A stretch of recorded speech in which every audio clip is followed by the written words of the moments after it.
एक इसका कोड है क्रिएट का और एडिट।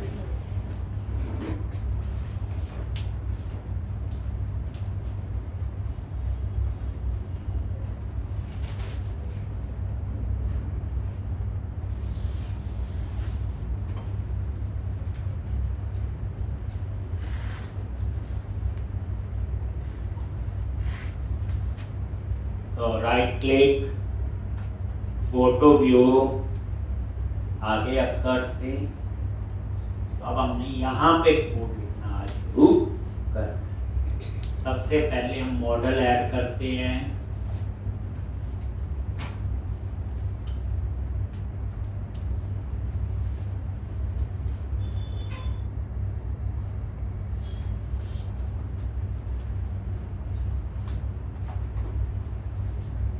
मॉडल डॉट इनपुट तो रन भी कर लो चाहे, ताकि साथ साथ हम इसका डिजाइन भी देखें। लेकिन आज हम ये जो अपसर्ट वाला बनाएंगे, एक ही व्यू बनेगा, वो क्रिएट में भी काम करेगा और एडिट। पिछली एप्लीकेशन में हमने दो व्यू बनाए थे, क्रिएट का अलग बनाया था और एडिट का अलग, बस इतना ही फर्क। उसमें एनालिसिस हमने ये किया था, क्रिएट में आपको आईडी नहीं चाहिए, अपडेट में आपको आईडी चाहिए। क्रिएट में आईडी खुद जनरेट होता है, एम्प्लॉय लिस्ट,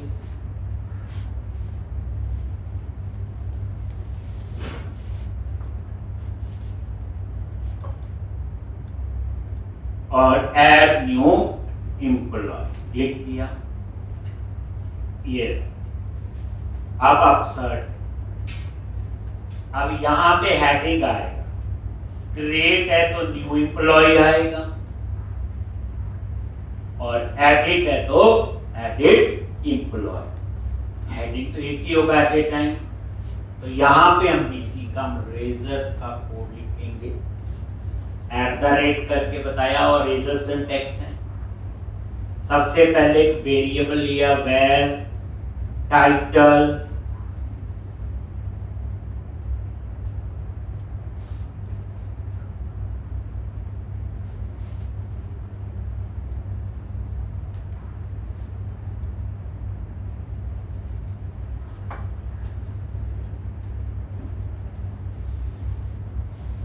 मॉडल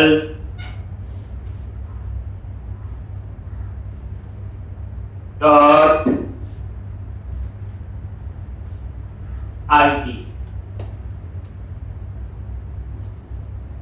अगर ये आईडी है नॉट इक्वल टू नल, अगर ये आईडी नल नहीं है, देन वो क्या करे? ये आपका टर्नरी ऑपरेटर है, बड़ा होगा, सी के अंदर होता है, C++ में इफ एल्स का काम करता है। अगर आईडी नहीं है, नॉट इक्वल टू नल मतलब आईडी है, देन आपका टाइटल होना चाहिए एडिट एम्प्लॉय, अदरवाइज टाइटल होना चाहिए new employ.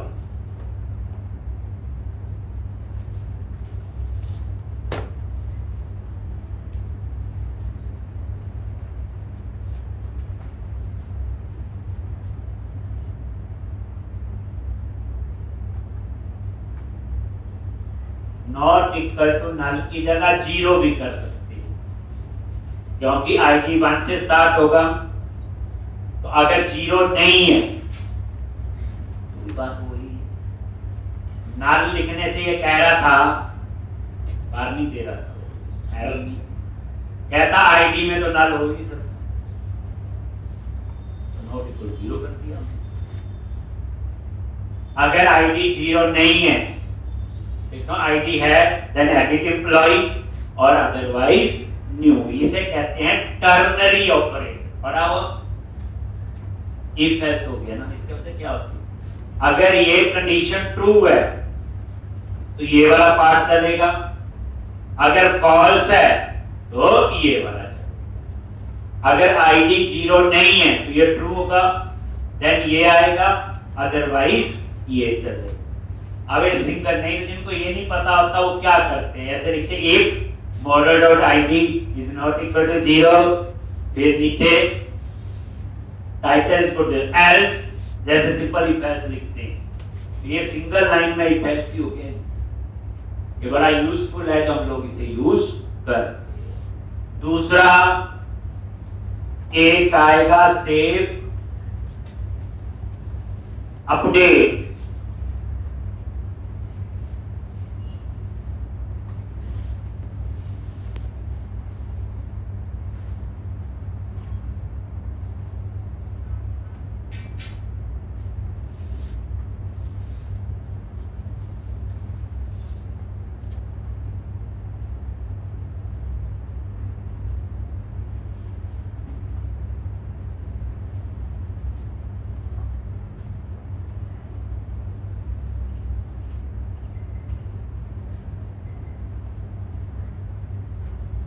Model dot ID यानी सेव का बटन आएगा या अपडेट का, इज नॉट इक्वल टू 0 तो कौन सा बटन होगा, अपडेट का, नहीं तो सेव।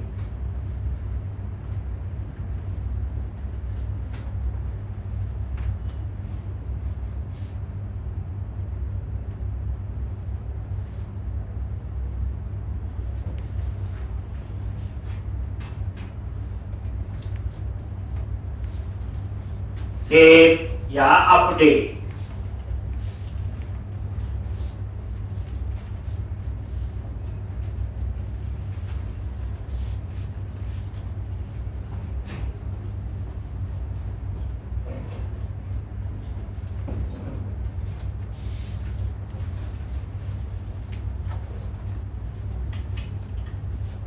एक नया सीख लिया टर्नरी ऑपरेटर, क्योंकि ये दो काम करेगा ना, सेव भी और एक। अब उसके बाद यहां हेडिंग देख लो, क्या लिखेंगे, एट द रेट टाइटल।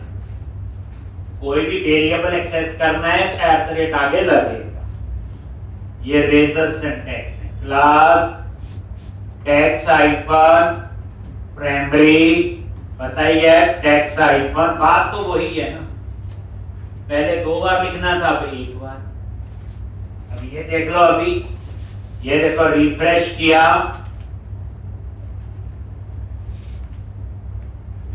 तो यहां आना चाहिए न्यू एम्प्लॉय जो टाइटल है। अब उसके बाद हम क्या करेंगे, होम टैग लगाएंगे जैसे पहले किया।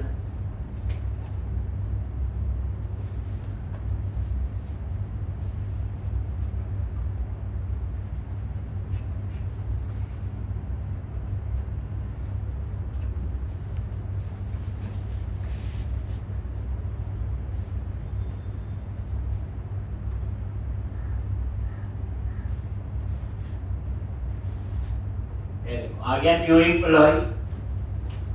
देख लो हम लोग ने क्या किया, एम्प्लॉय और ऐड न्यू एम्प्लॉय। अब हम इसकी स्क्रीन बनाएंगे, क्या लगाते हैं बोलो, फॉर्म टैग। फिर जब ये सबमिट होगा तो कहां जाएगा, इस बार अफसर, क्योंकि इसका जो HTTP पोस्ट करके बनेगा उसका नाम क्या होगा, HTTP पोस्ट और साथ में अफसर। अब यहां पे वैलिडेशन के मैसेज, तो validation summary, model only, class tax icon, क्या लिखते हैं, डेंजर।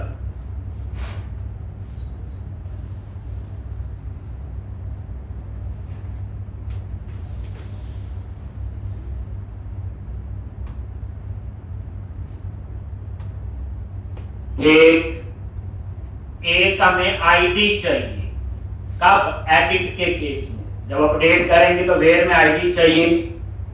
तो यहां पे लिखूंगा @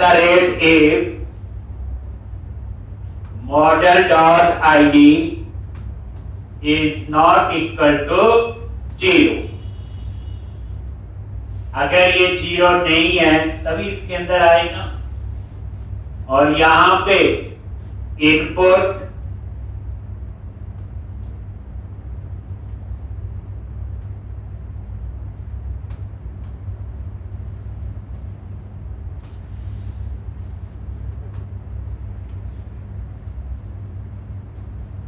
इनपुट टाइप हिडन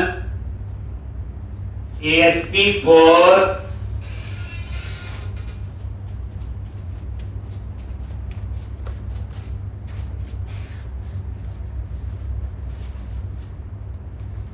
और यहां पे आईडी क्या आ गया?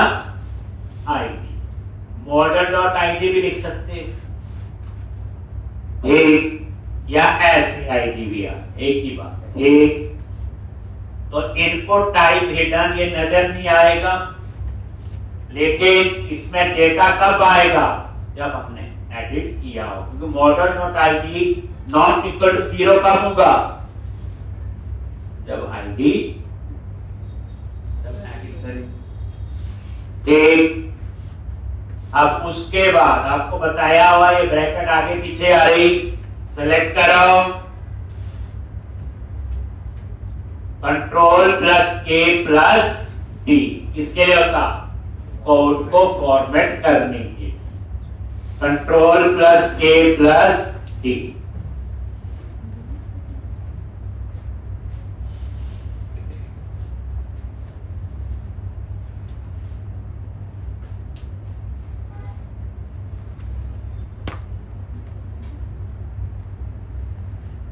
एक कंट्रोल प्लस के plus D.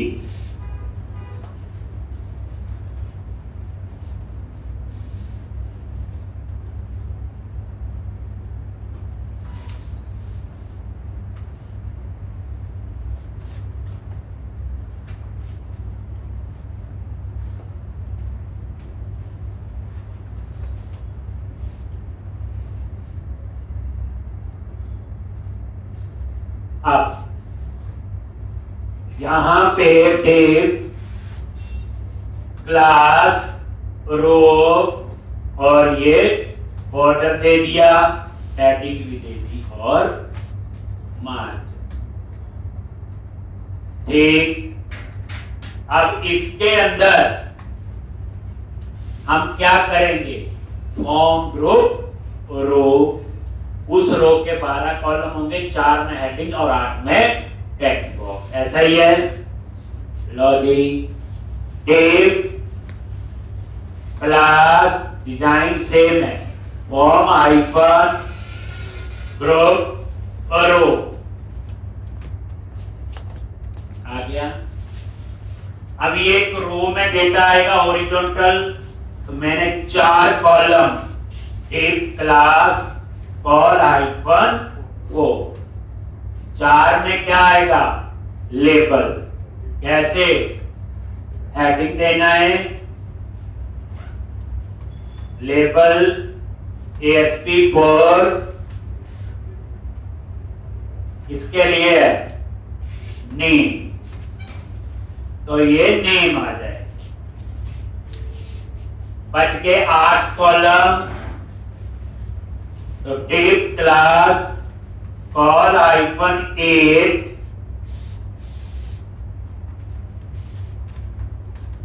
Input type text ASP hyphen 4 और किसके लिए? नेम। और क्लास कौन सी? Form hyphen control.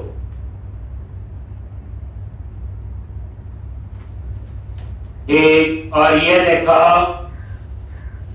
एक बार ये रिफ्रेश करोगे, ये आ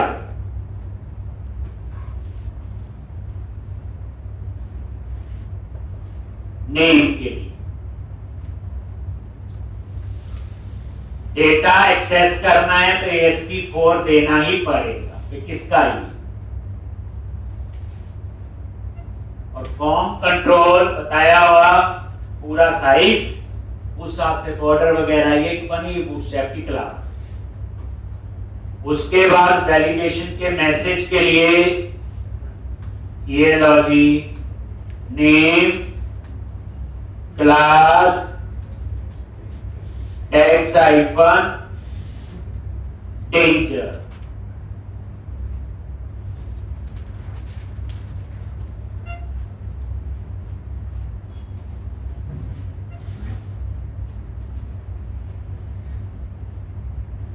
तो रिजल्ट में कोई डिफरेंस नहीं हो। तो ये क्या आ गया,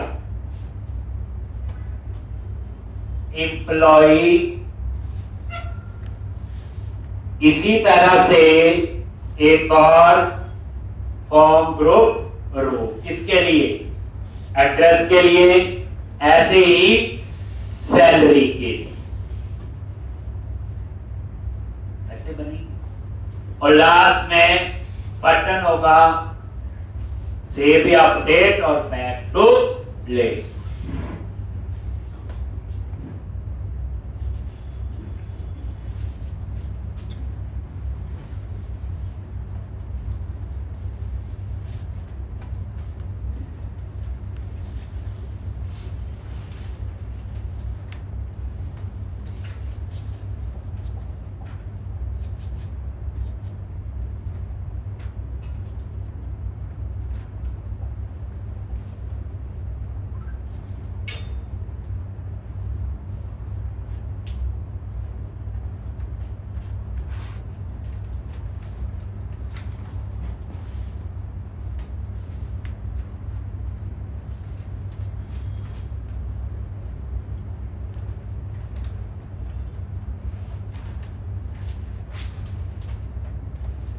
एड्रेस,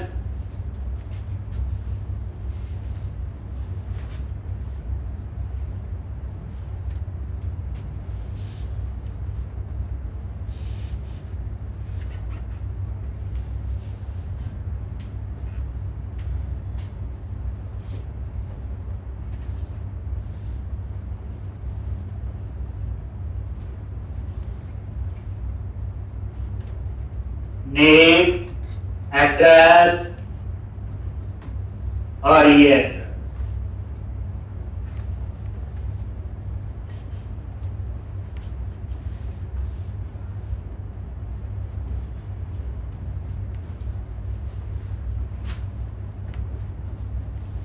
लेकिन ये बीच में गैप नहीं आ रहा है, दोनों साथ साथ ही आगे,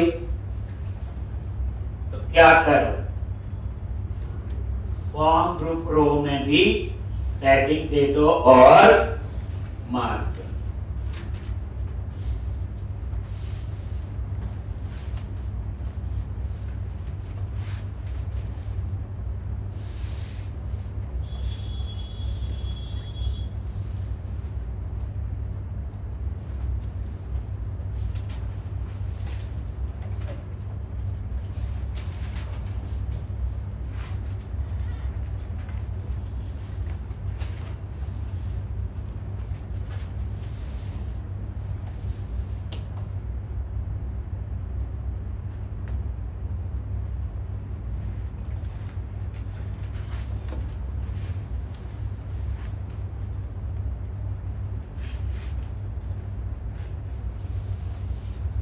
नेम, एड्रेस,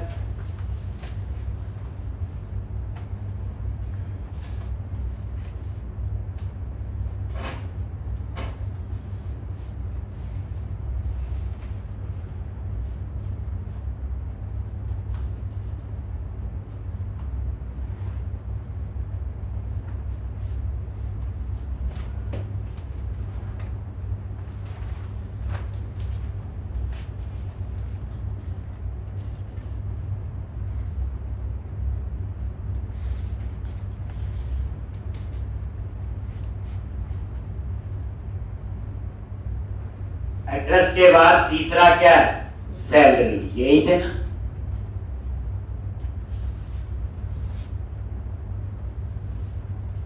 और यहां पे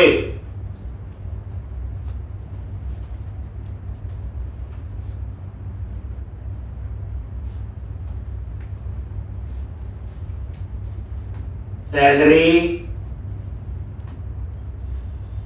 ये लो।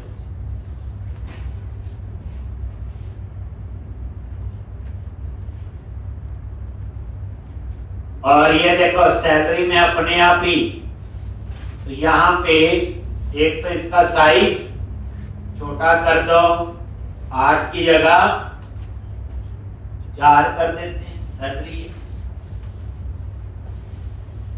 ये देखो रिफ्रेश किया, कौन बताएगा ये जीरो कहां से आ रहा है? जी लिखा है, मैंने तो कहीं नहीं लिखा, आपने लिखा, कहां से आ रहा है?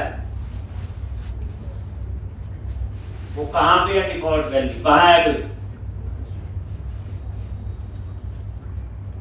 तो ये देखो जो हमने ये पहली लाइन लिखी थी, ये क्या कर रही? एम्प्लॉय क्लास का ऑब्जेक्ट बनाया, इसने ऑटोमेटिकली उसके डिफॉल्ट कंस्ट्रक्टर को कॉल किया और जितने मेंबर्स में थे सबकी डिफॉल्ट वैल्यू इनिशियलाइज हो गई। तो आईडी क्या है? सॉरी सैलरी इंटीजर है, तो इंटीजर की डिफॉल्ट वैल्यू 0। यहां इस वजह से आई, ये नहीं होना अपने आप ही आ गई, बेइज्जती होती बहुत। कोई काम हो रहा उसके पीछे कोई लॉजिक है, याद रखना है। ठीक हो गया जी सैलरी। अब उसके बाद आपका क्या होगा? सेव अपडेट के बटन, लो जी आगे यहां पे क्या लिखना है? लिख लोगे ये button type submit class btn hyphen info form hyphen control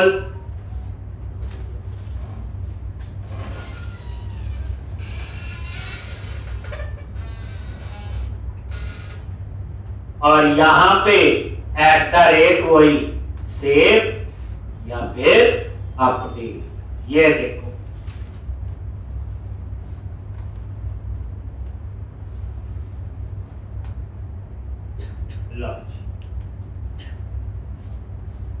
अब देखो या तो सेव होगा या अपडेट हो। पिछली बार 2 अलग बनानी पड़ेगी, याद हो। ठीक, तो उसके बाद यहां पे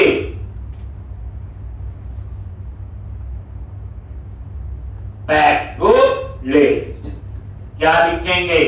एंकर ASP एक्शन क्या आएगा? Index class btn hyphen success.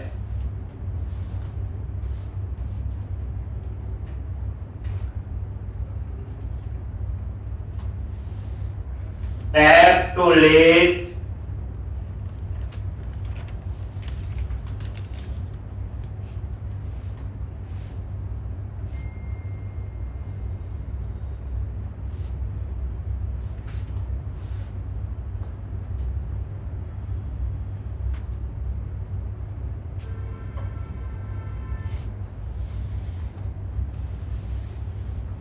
ये रिफ्रेश करो, ये देखो आगे ये यहीं आने चाहिए इसके नीचे। तो क्या करोगे? यहां पे ऑफसेट हाइफन गो, रिफ्रेश,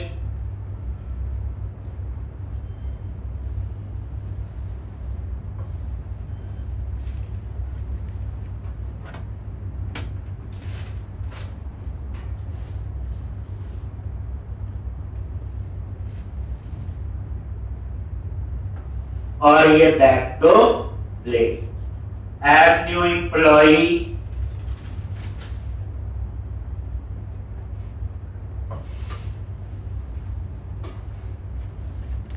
एक क्रिएट का कोड क्या होगा? इनपुट है, रिजल्ट आ दो क्रिएट का, हिडन लगा दो तो अपडेट।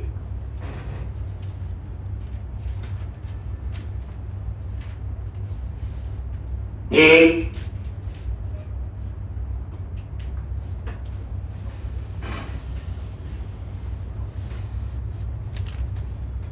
पूरी बच्चे रिवीजन है। अगर मैं इस पूरे प्रोग्राम में बोलूं तो सिर्फ टर्नरी ऑपरेटर नहीं की जाए, बाकी आपका कोड अभी पुराना है। अब वैलिडेशन के मैसेज भी आने चाहिए, तो नीचे वो जावास्क्रिप्ट का, तो उसके लिए इन्होंने एक पार्शियल व्यू बनाया, उसको हमने कॉल करना, याद है। वैलिडेशन के मैसेज तो तभी आएंगे, तो यहां पे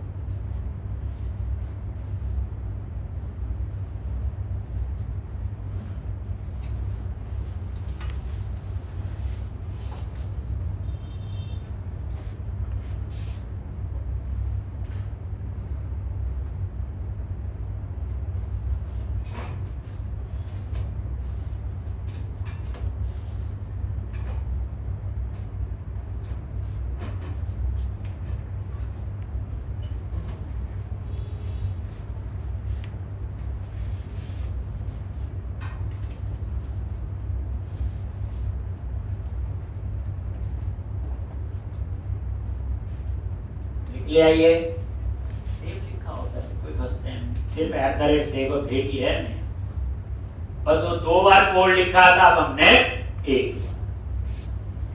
नेक्स्ट, ये आपका फॉर्म टैग क्लोज हो गया, तो बताया हुआ वैलिडेशन के मैसेज क्लाइंट साइड पे तभी आएंगे जब जावास्क्रिप्ट यूज होगी। तो इन्होंने क्या किया होगा, उसके लिए इन्होंने जावास्क्रिप्ट की फाइल दी है, ठीक, वो मैं दिखाता। और रूल ये कहता है कि जावास्क्रिप्ट सबसे लास्ट में लोड होनी चाहिए, पहले आपका डोम लोड होना चाहिए। डोम होता है एचटीएमएल वगैरह होती है, डॉक्यूमेंट ऑब्जेक्ट मॉडल। अगर जावास्क्रिप्ट ऊपर भी लोड करोगे तो एरर नहीं आती, ये गाइडलाइन होती है, एरर और गाइडलाइन में फर्क है, तो ऐसे करना था, ठीक। अब हम लोग क्या करेंगे, यहां पे लास्ट में आ जाओ और एक हमारा सेक्शन बनाओ, और वो बना है मेन पेज पे, उसका नाम है अंडरस्कोर लेआउट। वहां देखो सेक्शन का नाम क्या है पता है, पर सीखने के लिए तो व्यूज के अंदर शेयर और शेयर के अंदर अंडरस्कोर लेआउट।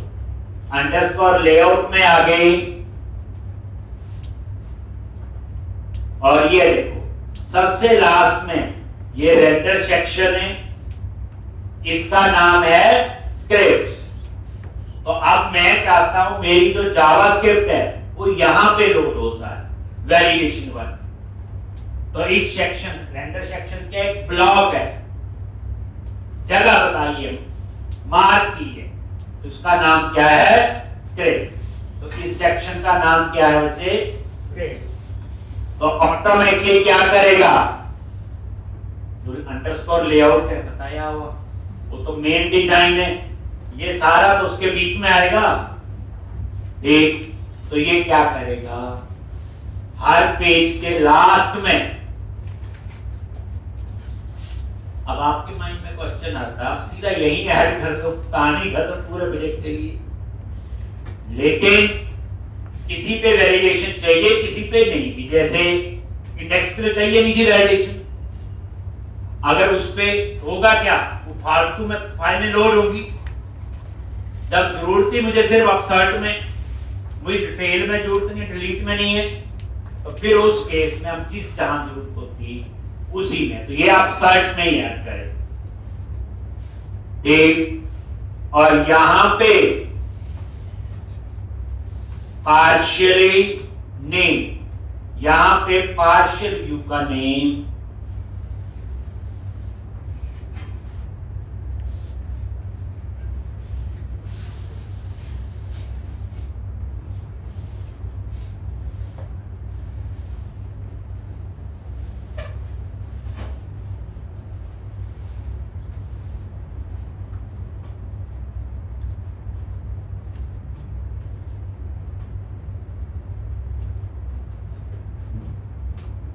और यहां पे वो पार्शियल व्यू इन्होंने बनाया हो। देखो कहां पे है, ये लो जी, सॉल्यूशन एक्सप्लोरर में गए, व्यूज के अंदर शेयर, और शेयर के अंदर ये है, ये बच्चे आपका एक पार्शियल व्यू है, ठीक, जिसका नाम है अंडरस्कोर वैलिडेशन स्क्रिप्ट पार्शियल। आप इस व्यू पे डबल क्लिक करो और इसके अंदर क्या है, दो जावास्क्रिप्ट फाइल के पाथ है जो वैलिडेशन के लिए बनी, और ये दोनों फाइल्स कहां हैं, ये देखो बताया हुआ www रूट में गए लिब, और ये देखो एक ये है, इसके अंदर है, देखिए jQuery डॉट वैलिडेट, ठीक, और एक इसके अंदर ये, अब ये मैंने नहीं बनाई, बनी, आगे हम भी अपनी बनाएंगे। तो इन दोनों के पास हैं, अगर आप ये नजर मारो तो अब क्या करो, यहां पे उस पार्शियल व्यू का name underscore validation script partial, ये देखो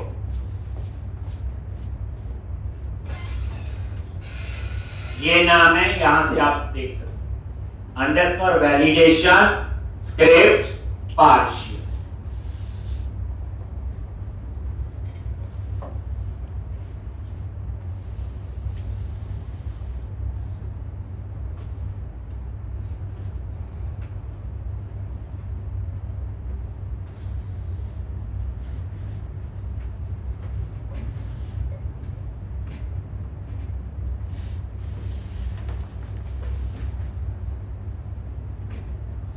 बस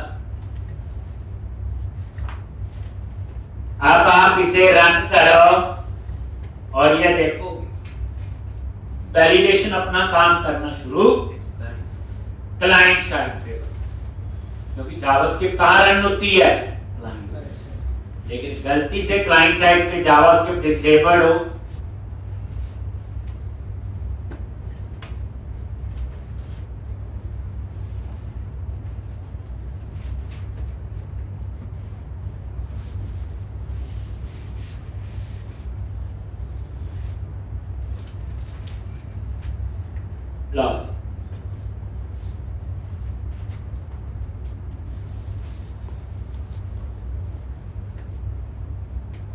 ये मैसेज उस वजह से आ बस।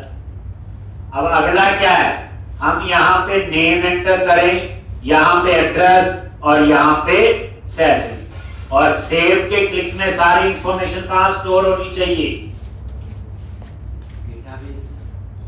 अगला काम ये, तो अब हम ये कोड लिखेंगे, जब ये पेज सबमिट होगा तो हमने ये देखो ऊपर यही है, जब ये सबमिट होगा तो कहां जाएगा, फॉर्म, और फॉर्म के अंदर किस सेक्शन पे जाएगा, बोलो अब। तो अब हमने क्या करना है, यहां पे आगे ये लो जी, यहां पे HTTP पोस्ट, और ये आपका public I action result अपसर्ट,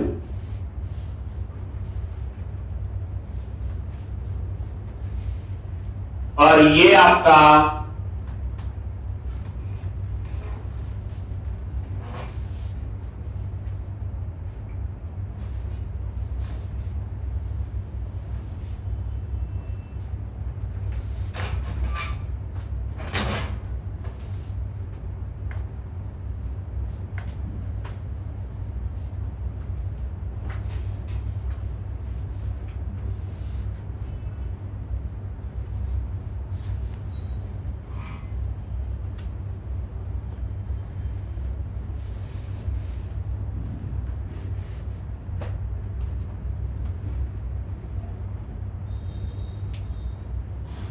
A public eye action result absurd.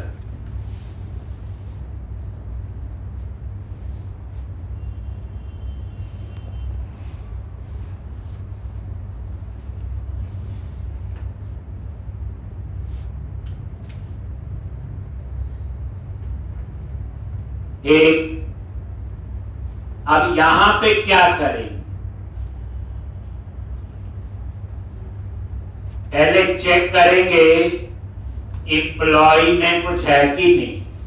अगर नल है रिटर्न टैग रिक्वेस्ट, अगर नल नहीं है फिर क्या चेक करेंगे बोलो। डेटा वैलिड है कि नहीं, क्लास में बताया था कि क्लाइंट साइड पे अगर जावास्क्रिप्ट डिसेबल्ड होगी तो वो तो सर्वर पे आ जाएगा। तो हमने यहां पे क्या लिखते हैं, model state dot is valid. अगर ये वैलिड नहीं है, फॉल्स है, रिटर्न व्यू ये लो।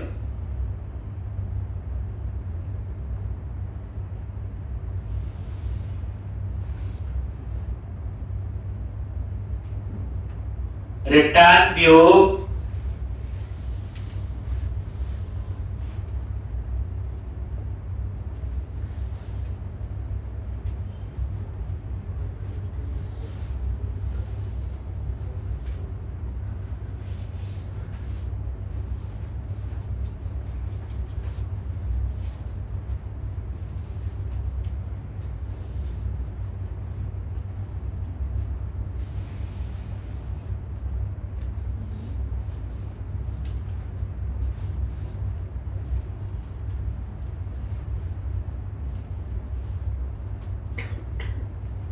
एक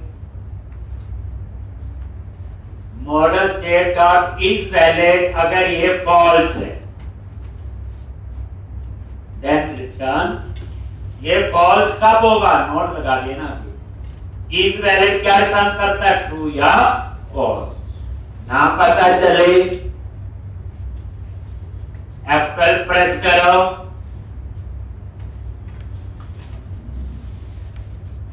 देख ये देखो क्या रिटर्न कर रहा है, बूलियन वैल्यू ट्रू या फॉल्स। फॉल्स कब रिटर्न करेगा, जब डेटा वैलिड नहीं होगा और सर्वर पे आओगे। सर्वर पे कब आओगे, जब जावास्क्रिप्ट गलती से डिसेबल हो, लास्ट में समझाया हो, और फिर वो उसी व्यू पे रहेगा, नीचे का कोड नहीं चलेगा। अगर ये वैलिड है देन क्या करना, तो दो काम है। एक एम्प्लॉय डॉट आईडी, अगर ये 0 है तो क्या होना चाहिए, सेव कर दो। क्रिएट के केस में आईडी क्या होता है, 0 ऑटो इंक्रीमेंट होता है ना, दिखाता नहीं था मैं वहां पे माउस लेके। क्रिएट के केस में आईडी 0 आ रहा है, और एडिट के केस में जो आईडी उस एम्प्लॉय का आता है जिसको आप एडिट कर रहे हैं। तो अगर ये आईडी 0 है तो क्या करे, रिटर्न नहीं सेव का कोड होगा, तो underscore context dot employee dot add, और ये आपका हो गया सेव का कोड, यही था। अगर आईडी 0 नहीं है तो क्या करेगा,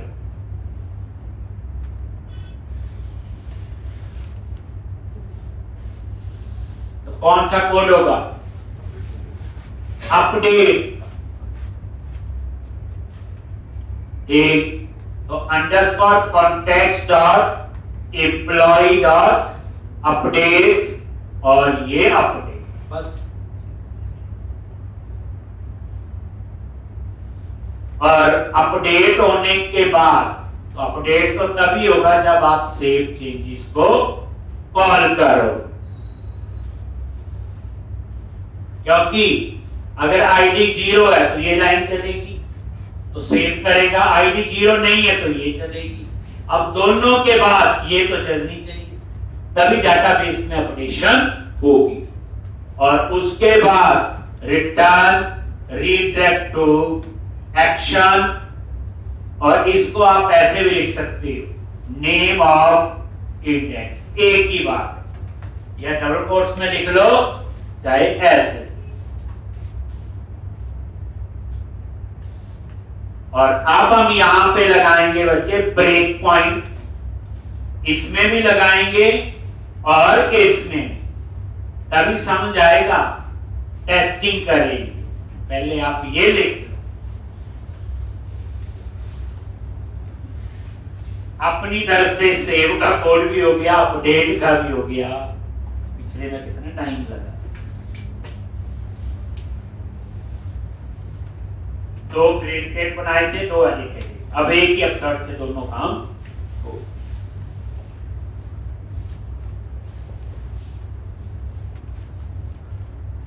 ऐसे भी कोड ऑप्टिमाइजेशन, एक ऑप्टिमाइज हो गया। अब हम रन करके देखते हैं।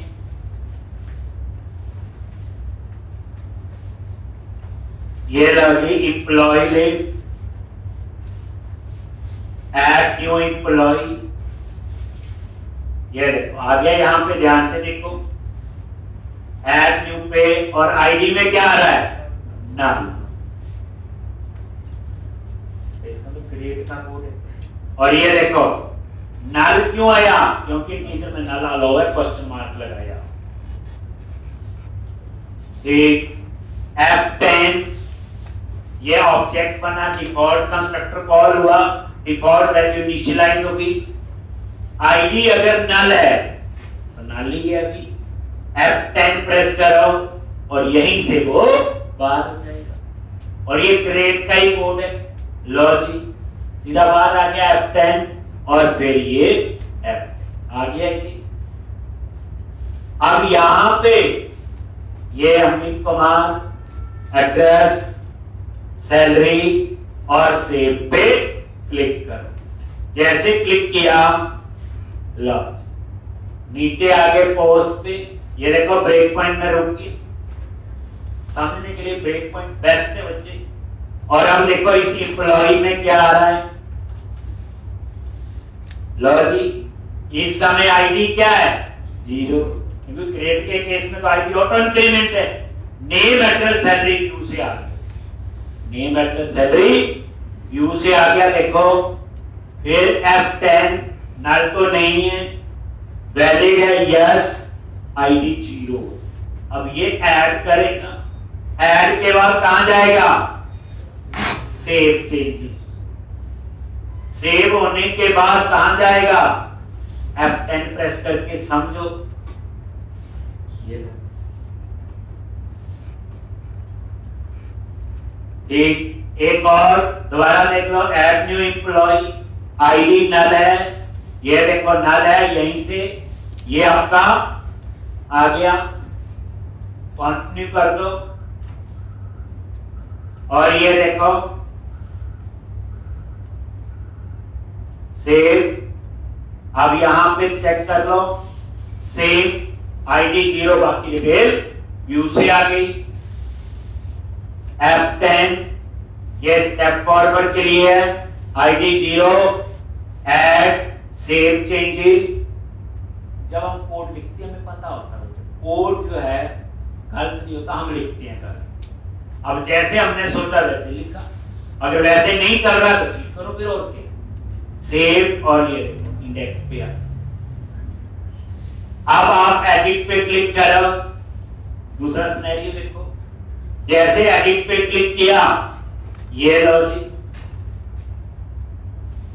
आ गया। इस बार आईडी क्या आ रहा है, 2, ये एडिट का कोड है।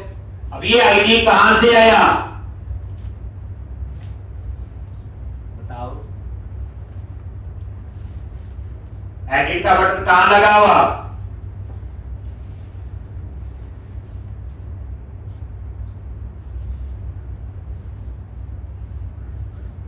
देखो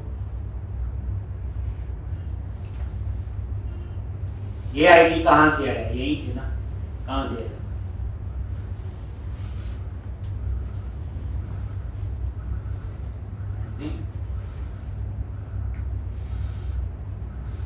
इंडेक्स से। इंडेक्स वाले पेज पे गए, यही है ना ऑप्शन, और यही आपका एडिट लिखा हो, यही तो आईडी है।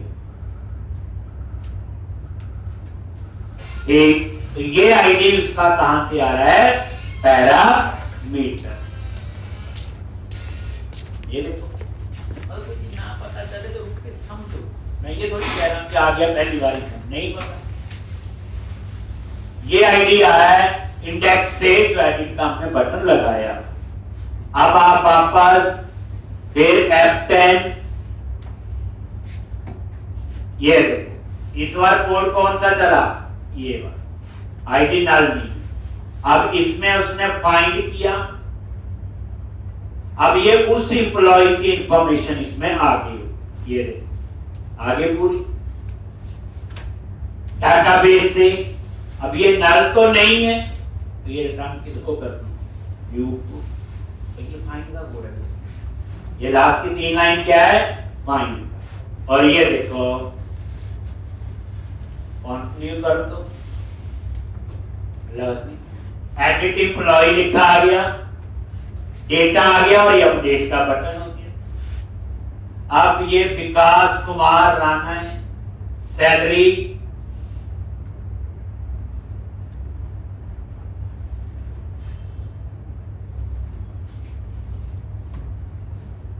अपडेट करो, आगे यहां पे। अब ये देखो जब अपडेट कर रहे हो तो ये आपका आईडी,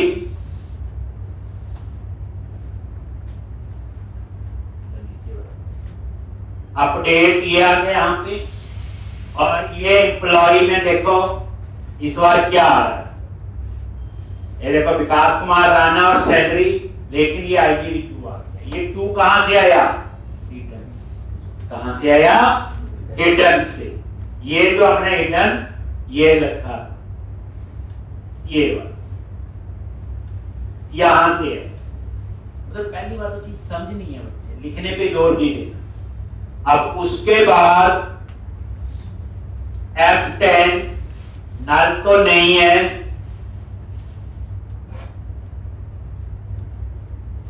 वैलिड है यस, इस बार आईडी 0 नहीं, तो कहां आया, एल्स में। और ये क्या किया उसने, अपडेट, और ये वापस इंडेक्स पे गया। ये देखो अपने आप ये सारा घूमेगा, F10 प्रेस करते रहना, पता चलता है। लो जी विकास कुमार राणा, और ये हो गया जी। अब अगला कोड है आपका डिटेल का और डिलीट का। तो अब क्या करो, बस ये सारा क्लोज कर दो, और यहां पे ये लो जी, ये ही आपका एम्प्लॉय कंट्रोलर, और यहां पे ये ब्रेक पॉइंट हटा। अब हो गया ये कोड। पिछली बार इसके लिए 4 बने थे, अब 2 में काम हो गया, क्रिएटेड एडिटेड, याद है। अब अगला कोड है आपका डिटेल का, और से डिटेल का बटन कहां लगा हुआ, इंडेक्स पे, तो गो टू व्यू, और ये देखो ये डिटेल है, और यहां पे हम आईडी पास करें, क्या पास करेंगे,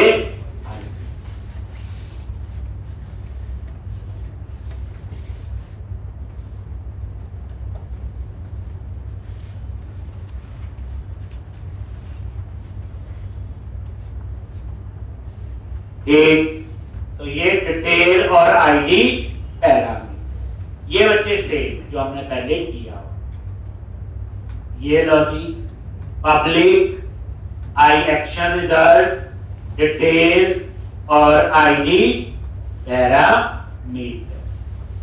बस अब यहां पे नॉर्मल फाइंड का कोड लिखेंगे और व्यू बनाएंगे और डिस्प्ले कर देंगे, बस और कुछ नहीं है। ऐसे ही हमारा बनेगा फिर डिलीट का। तो इस क्वेश्चन में नया क्या था? अपसर्ड, टर्नरी ऑपरेटर और लेआउट कैसे चेंज करना, ये भी चीजें थी कि कैसे हम लेआउट चेंज कर। तो यहां पे आप क्या लिखोगे? बोलो, where employee from DB context or employee double find ID if employee from DB null return not found.